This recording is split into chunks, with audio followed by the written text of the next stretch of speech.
చంద్రగోచార ఫలితాలు కన్య రాశివారికి ఈ సమయంలో మీరు మీ వ్యాపారంలో, ఆర్థిక వ్యవహారాల్లో మంచి విజయాలను పొందవచ్చు. మీ ఆలోచనలు స్పష్టంగా ఉంటాయి, తద్వారా మీరు చేసే నిర్ణయాలు సమర్థవంతంగా ఉంటాయి.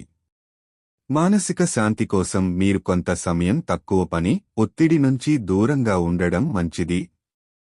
ప్రేమ మరియు సంబంధాల విషయంలో మీ భవిష్యత్తు పట్ల అవసరమైన స్పష్టతను పొందవచ్చు. మీ కుటుంబ సభ్యులతో సంబంధాలు మెరుగుపడతాయి. కొంతమంది చుట్టుపక్కల వారు మీకు సహాయం చేయడానికి ముందుకు వస్తారు. ఆరోగ్య విషయంలో మీ శక్తి స్థాయిలు బలంగా ఉంటాయి, కానీ కొంత విశ్రాంతి అవసరం. వ్యాయామం మరియు ఆహార నియమాలను పాటించడం ద్వారా మీరు మీ శక్తిని మరింత పెంచుకోవచ్చు. సామాన్యంగా ఈ గోచార కాలంలో మీకు చాలా అవకాశాలు ఉన్నాయని అనిపిస్తుంది. మీ కష్టపడే స్వభావం మీకు విజయాన్ని తెచ్చే దిశగా నడిపిస్తుంది.